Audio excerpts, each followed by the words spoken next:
महाराष्ट्र की बात कर लेते हैं। महाराष्ट्र में 105 सीटों पर अभी जो रुझान है वो सामने आ रहे हैं। नागपुर दक्षिण पश्चिम सीट से फडणवीस आगे चल रहे हैं और मुख्यमंत्री एकनाथ शिंदे भी आगे चल रहे हैं। साकोली सीट से कांग्रेस के नाना पटोले भी यहां से आगे चल रहे हैं। देखिए तस्वीर धीरे धीरे साफ होगी। 107 सीटों पर अब रुझान सामने आ गए हैं महाराष्ट्र के और 37 पर झारखंड में सामने आ गए हैं। 145 सीट बहुमत के लिए चाहिए है महाराष्ट्र में।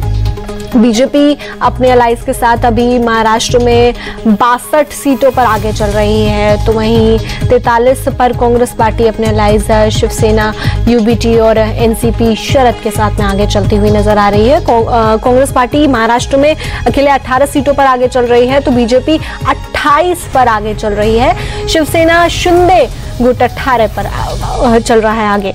देखिए आगे की बात करें तो कामठी सीट से बात कर लेते हैं। वायनाड सीट से प्रियंका गांधी आगे चल रही हैं। बीजेपी 22 सीटों पर झारखंड में आगे चल रही है। महाराष्ट्र में 18 सीटों पर शिवसेना शिंदे गुट आगे चल रहा है। 28 पर बीजेपी और एनसीपी अजीत 12 सीटों पर आगे चल रहा है। वहीं उत्तर प्रदेश उपचुनाव की अगर बात की जाए तो उत्तर प्रदेश उपचुनाव में 7 सीटों के रुझान सामने आए हैं, जिसमें से 5 पर बीजेपी आगे है और 2 पर समाजवादी आगे नजर आ रही है। गाजियाबाद, मझवा, खैर मीरापुर सीट से बीजेपी आगे नजर आ रही है। तो वहीं महाराष्ट्र की अगर बात की जाए तो महाराष्ट्र में 28 सीटों पर बीजेपी और सिंगल लार्जेस्ट पार्टी बनती हुई दिख रही है, लेकिन कांग्रेस भी 20 सीटों पर महाराष्ट्र में आगे चल रही है। कांटे की टक्कर नजर आ रही है महायुति और महाविकास अघाड़ी के बीच में महाराष्ट्र में।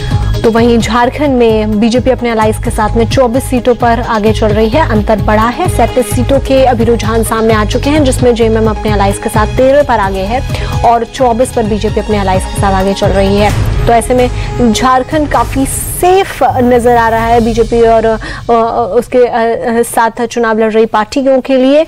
तो वहीं महाराष्ट्र में अभी 62 पर महायुति आगे चल रही है और कांग्रेस पार्टी अपने अलाइज के साथ 48 सीटों पर आगे चल रही है। और बीजेपी और कांग्रेस की बात की जाए तो 28 सीटों पर भारतीय जनता पार्टी और कांग्रेस 21 पर आगे चलती हुई नजर आ रही है। तो वहीं झारखंड में 22 पर बीजेपी आगे है, जेएमएम 10 पर नजर आ रही है। AJSU 1, Congress party 2, JDU 1, RJD 1। तो ये रुझान है जो अभी तक सामने आए हैं। अब पोस्टल बैलेट की गिनती शुरू हो चुकी है और ऐसे में अभी तस्वीर साफ धीरे धीरे होनी शुरू हो जाएगी। नागपुर दक्षिण पश्चिम सीट से फडणवीस आगे चल रहे हैं। मुख्यमंत्री एकनाथ शिंदे भी आगे चल रहे हैं। साकोली सीट से कांग्रेस के नाना पटोले आगे चल रहे हैं। कामठी सीट से बात की जाए तो चंद्रशेखर बावनकुले आगे चल रहे हैं। वर्ली सीट से आदित्य ठाकरे आगे चल रहे हैं। जिशान सिद्दीकी बांद्रा ईस्ट से आगे चल रहे हैं।